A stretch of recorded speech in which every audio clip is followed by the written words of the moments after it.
बिस्मिल्लाहिर्रहमानिर्रहीम अन अबी हुरैरा रज़ियल्लाहु तआला अन्हु क़ाल रसूलुल्लाह सल्लल्लाहु तआला अलैहि वसल्लम इन्नल्लाह तआला यक़ूल या इब्न आदम तफ़र्रग़ लिइबादती यमला सदरक गिनन व असुद्द फ़क़रक। रवाहु तिर्मिज़ी। नबी करीम सल्लल्लाहु अलैहि वसल्लम ने इरशाद फरमाया कि अल्लाह रब्बुल इज़्ज़त इरशाद फरमाते, यानी ये हदीस कुदसी है, ए आदम की औलाद तू मेरी इबादत के लिए यकसू हो जा, मैं तेरा सीना इस्तिग़ना और बेनियाजी से भर दूंगा और तेरी मोहताजगी को दूर कर दूंगा। और फरमाया व इल्ला तफ़अल, और अगर तुम ऐसा नहीं करोगे मलअतु यदैक शुग़लन, मैं तुम्हारे हाथों को मसरूफियत से भर दूंगा, वलम असुद्द फ़क़रक, और तुम्हारी मोहताजी को भी दूर नहीं करूंगा।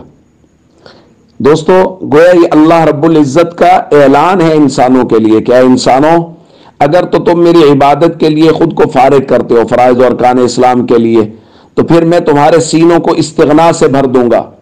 दोस्तों, कल जैसे हमने दर्स में पढ़ा था कि असल गिना वो दिल का गिना होता है। माल और असबाब का कम ज्यादा होना कुछ नहीं होता, दिल की मालदारी असल मालदारी है।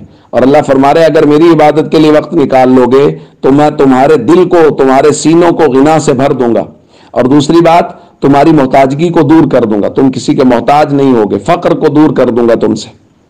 लेकिन अगर ऐसा नहीं करोगे, यानी अगर तुम मेरी इबादत के लिए वक्त नहीं निकालोगे, जैसा कि हमारे यहाँ हो रहा है, फ़राइज़ और अरकान इस्लाम से गफलत हो रही है, उनको पसे पुश डाला जा रहा है, नमाज में कोताही की जा रही है, तो अल्लाह फरमाते हैं तो फिर याद रखो तुम्हारे हाथों को मसरूफियत से भर दूंगा, लेकिन फिर भी फक्र के साए, फक्र के बादल हर वक्त मंडलाते रहेंगे, डर रहेगा फक्र का।